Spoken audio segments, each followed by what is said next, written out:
So this is Rick Coster from The Day, and we are live at the Parade Plaza in downtown New London for the 7th IM Festival.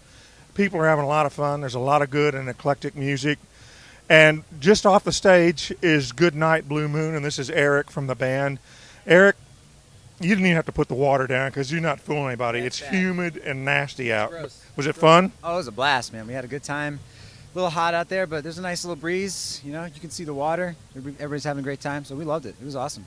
I think watching you guys, it was amazing. I'm a little older, God, a lot older. But the point is, what an amalgam of styles and influences you guys tossed together. And to be younger, how were you exposed to so many different types of music and make it work in one mix?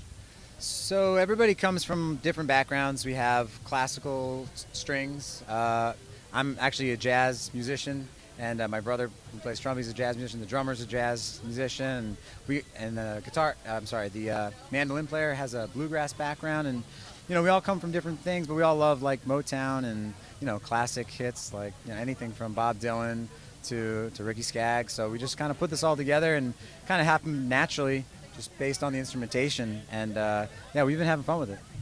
We're talking to Eric from Goodnight, Blue Moon, and again, we're streaming from theday.com at IM Festival, and I got to say, Goodnight, Blue Moon is one of the great names of a band I've ever heard because it kind of juxtaposes two different.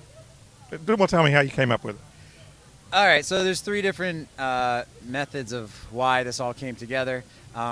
Initially, it was because we all started playing music together in our living room. It was a little bit like the book Goodnight Moon. Right. And then our mandolin player found this book of old poems and stories that was entitled Stories from the Blue Moon Cafe. And then we kind of mixed that all together, and because we kind of have a little bit of that bluegrass feel to it, and it all kind of made sense to kind of match. Blue Moon of Kentucky. Yeah, Blue Moon of Kentucky. All right, so just because I like beer a lot, did Blue Moon beer have anything to do with it? We were drinking a lot of that beer at the time, so that might have had something to do with it. But yeah. Now you guys have an EP out, right? Have anything else going on recording-wise? Right now we're in the process of doing some more writing, kind of mixing it up a little bit, different sounds from what we've done.